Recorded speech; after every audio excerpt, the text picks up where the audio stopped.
Hi guys, welcome back to Two Girls from Middle School. Welcome to my classroom. I just felt like filming in a different place today. Sometimes you guys are just always getting the same view of my classroom, so this is like my area over here on the side where you turn things in and where I keep papers, and my little coffee station actually. It's right over there. Got some student work right there, some 7 habits reminders right there, little turn it in station behind me. Sometimes I just like to sit at a student desk and work from here. So that's what I'm doing today. It's a Friday and I'm done teaching for the day. And one of the things that I love about having a YouTube channel and just teacher social media in general is that it helps you to be really reflective about your practice, because so often you're sharing about what you've been doing and you have to put all of those thoughts into words. So that's what a group of us are going to do today. We've been working with a platform called Teachers Connect, which is kind of similar to like a Facebook group or something like that, where you can post and ask questions and people can reply. But the difference for me is that it's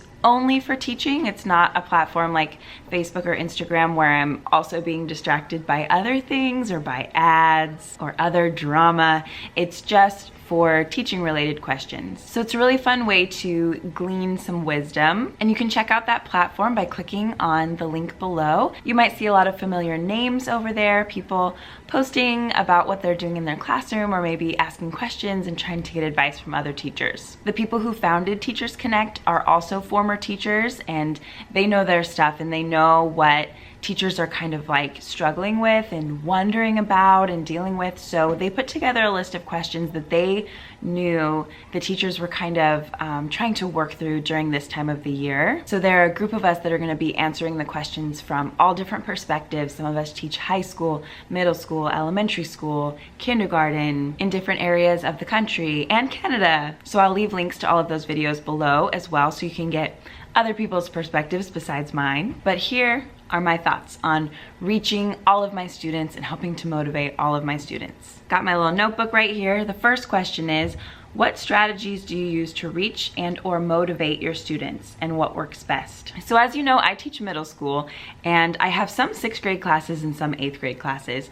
The 6th graders are usually a little bit easier to motivate, to just like get involved in things and like get excited about things. That's kind of like the sweet spot actually, is teaching 6th grade. If you just really want them to, you know, do a skit or like make a video, they love that kind of stuff. It can be a little bit more difficult to motivate them to like just actually get their work done or actually turn it in. But then on the other side of the spectrum, I have 8th graders, and it's harder to motivate them to get excited about things because, you know, they're too cool for everything. But they tend to be a little bit more on top of like writing their name on their paper and getting it turned in. So I kind of have 2 different issues each day when I'm trying to get my kids into our lessons. A couple of things that I would suggest just for like engagement, like reaching them engagement wise, is for one, teaching content that you yourself are excited about. And I know that we don't always have the choice about what we're teaching,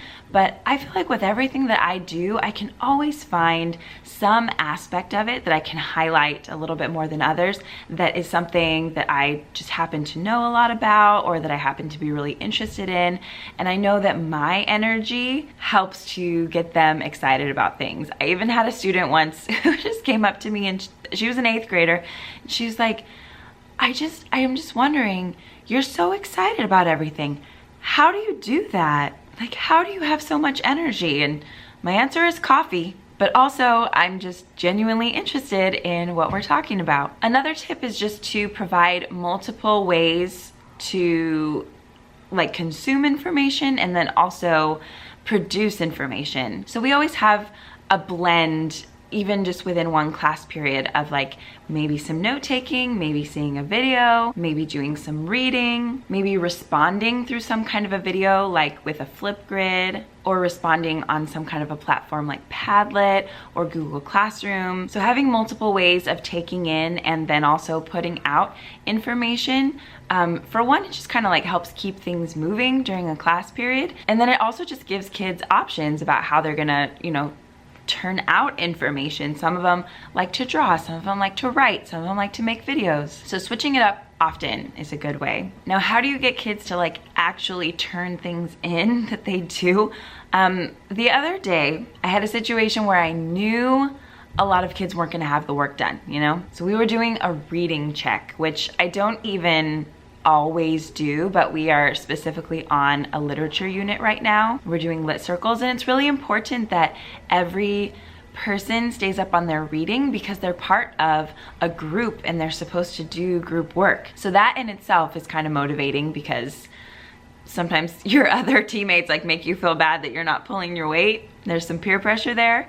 But one thing that I did is, you know, I was checking their reading log and it was supposed to be done. I already knew it wasn't going to be by a lot of the students. So I went around and checked it, and the students that had it done, I gave them a raffle ticket and they were able to choose a prize at the end of the class if their raffle ticket was pulled. It just took a few minutes and I was able to kind of see who was kind of keeping on track and who was like really not. So then I told them the next day, I'm gonna check these again, but it is gonna be for points tomorrow. So this is kind of your warning. You see how far behind you are and you need to get this done by tomorrow. And still not every single person was done, but I think that that was more motivating than me just giving them points the first day. And I had every right to do that, you know, they were due, but sometimes just like giving kids a little bit of leeway can be helpful. And they were kind of like, oh, thank goodness she didn't grade it today. Okay, she's gonna do it tomorrow. I can remember by tomorrow. And then the kids who did do it, they, you know, they usually want to be rewarded in some way, so they still got a raffle ticket. So sometimes things like that can be helpful. The second question is, how do you reach and or motivate difficult to reach or misbehaving students? Any examples? This is always going to be a reality of teaching, no matter how long you've taught for.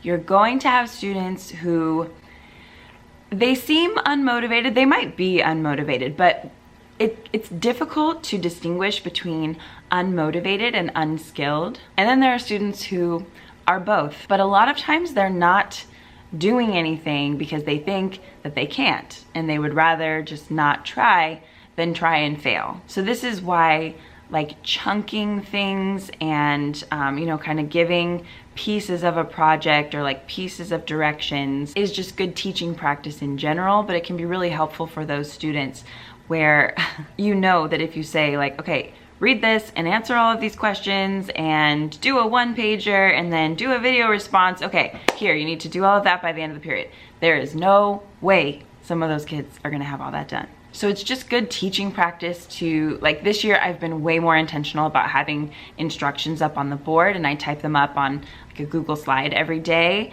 And I just know that like the kids that are like, wait, what am I supposed to be doing right now? They can check on the board. And then those kids where I come up to them and I'm like, what are you supposed to be doing right now?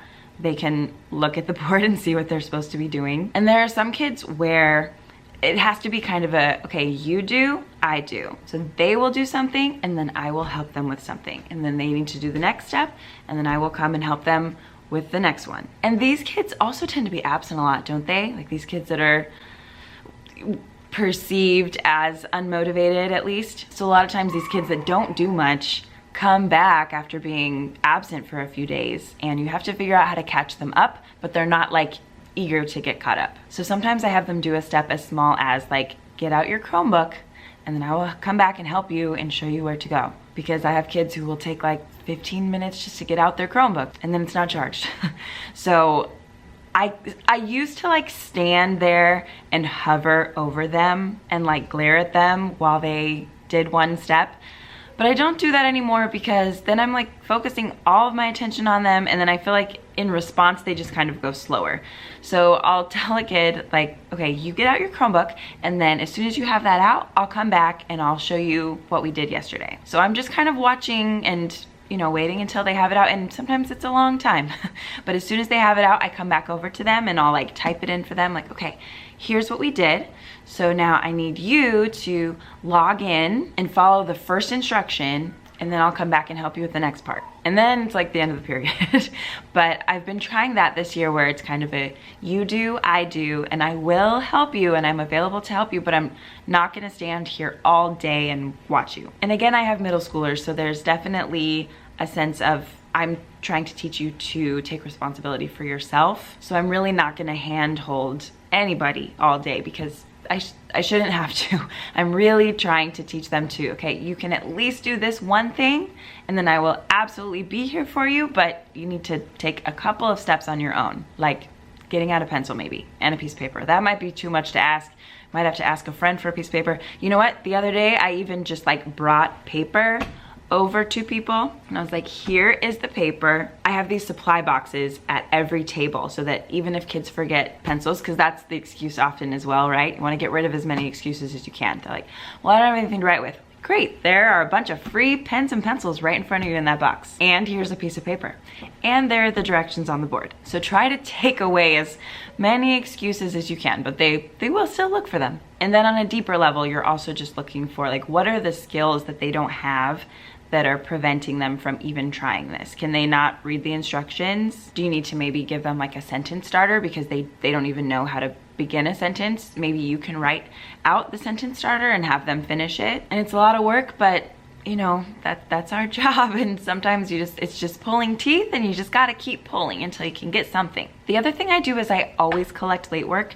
I do have a late fee for late work, but I always collect it because I just don't want kids to have that excuse of like, oh, well, it was late and she doesn't take late work, so now I'm never gonna do that work. I can always tell their parents or always tell like their other teachers like, oh no, well, they can turn things in whenever they want until like the end of the semester anyway, like I will take it. So you need to get that work done. Okay, let's do another one.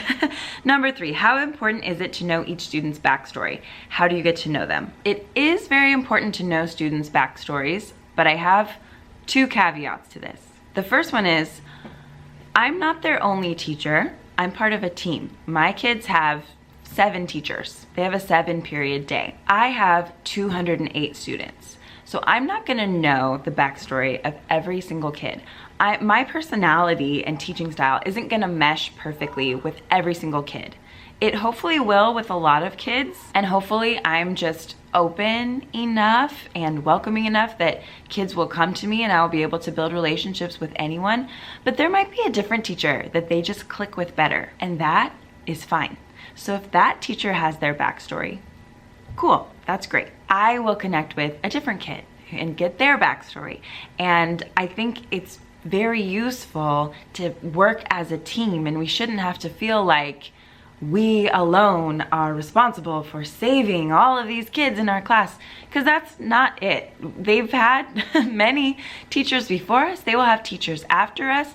And of course they need somebody right now, but there needs to be an element of teamwork in reaching all of these kids. So talk to your coworkers, talk to their other teachers. If you can't get through to them, maybe somebody else can. Doesn't mean give up, but it means lean on your other coworkers and work as a team. The other thing is that a lot of times, we've been frustrated with this at my school, where like there will be a really big issue going on with a kid and the counselors can't tell us what that is for legal reasons. And sometimes we'll find out like much later, like what was actually happening with a kid, and we are shocked. And we are honestly sad that we didn't know that information, and we wish that we had it, but they can't tell us. And if the kid doesn't volunteer the information and parents don't want all their teachers knowing, sometimes we are not privy to really important information. So I kind of assume, I just like operate by assuming that there are like big things I don't know about kids. And I assume they could have much deeper issues going on that I know nothing about, that I will never know nothing about. So I want to treat them though with as much compassion and care as I can, because there might be things going on that I just never in my life find out about.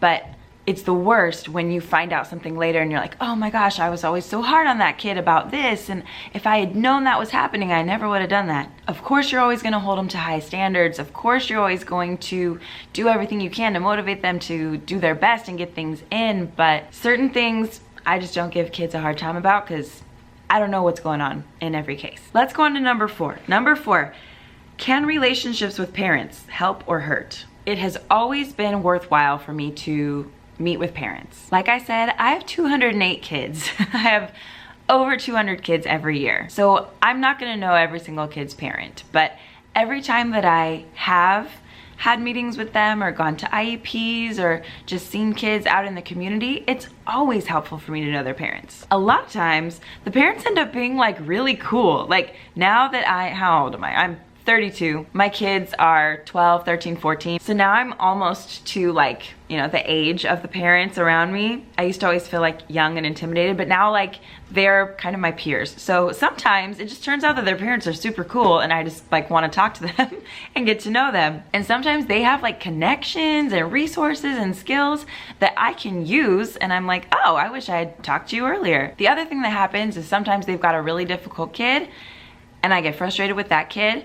And then I meet the parent and I see that that kid is this parent's baby and they're trying and they want the best for them. And it just reminds me that there's a person behind the emails I've been sending and a person behind the, you know, report card that I send out. And that parent is trying their best for their kid. And that always changes my perspective a little bit too, just to be reminded that there's a person there. The third thing that sometimes happens is the parent comes across as a jerk and not a nice mom or dad and somebody who acts like they don't care about their kid. That happens every so often too. And you start to understand why the kid acts the way that they do sometimes. Those are always really sad situations, but no matter how the situation turns out, it's always useful to have a relationship with those parents. Number 5, have you ever planned to see students outside of school activities? Not really, but sometimes I plan my own school activities. So if there's like a cool movie coming out. Okay, my battery died. I talked for way too long. Sorry about that. Last time we talked was Friday. Now it's Monday. Let me find these questions again. I also forgot my notebook. Let me see. Okay, here we go. We're almost done. I should have just not rambled so much before and we could have fit it all in one battery charge. But all right, so number 5, we were just talking about if we ever plan to see students outside of school activities. So I like to plan activities for my students. So pretty much every year that I've taught, there's been a movie that comes out that like was based on a book or like somehow connects to our curriculum. So my first couple years of teaching, one of the Divergent movies came out every year. And they would always come out like that first week of Thanksgiving break or like the Friday before we went on break. So I would just plan a thing. I would send home flyers. I would, you know, run it by my principal and invite any teachers that wanted to go and just say, if you feel like going to the movies, you have to get dropped off by yourself and get picked up on your own and bring your own money. So it's not really a school field trip, but we're just inviting you and we're all gonna happen to show up at the movies at the same time. And so we would go see the Divergent movies. And then if they wanted to write a book report, you know, comparing the book and the movie, then they could get extra credit for doing that. I also did that when A Wrinkle in Time came out. And then last year, all of our 6th graders read Wonder. And so then I set up a whole grade field trip. It was like 225 kids or something. And we went and saw Wonder at the movie theaters together. So I think doing stuff like that can be really fun. And especially with like this age group, like especially 6th graders, they're just kind of being able to do things by themselves. I don't know how many of them go to the movies without parents on a regular basis, but like since there was a teacher there, their parents were okay with it. But it's just kind of like a little bridge time, you know? I also have like former students that were my piano and voice students, and now they're older and they're in high school, and so they still invite me to like the productions that they're in, the concerts that they do, so I like to go to those and like show my support for them that way. So there are some things I do outside of the school day, but it's always like involved with parents and some kind of a performance and stuff like that too. The last question is, can you develop a platonic relationship with a student that is too close? I don't know, probably. I've never really had that issue. There are certain students that you get close to, but I feel like it's not so much in the classroom, it's more like through extracurricular activities. Like at my old school, I ran a summer drama program, and so I hung out with those kids by myself. I was the only adult every single day for like 5 hours a day for over a month while we worked on our production. So you get to know those kids really well, but like as their director. And now like I coach volleyball and stuff, so you hang out with them a couple days a week after school, you go to away games. I always try to plan 1 or 2 like just you know, fun things after a game, like I'll, you know, send a message to all the parents, like, let's go get boba at this place that's really close to the gym where we're gonna be playing a game or something like that. So I guess I would say, like, now that I'm saying it out loud, as long as you're involving parents, it doesn't seem like you can really have a platonic relationship that's like going too far. I'm not really sure like what too far means.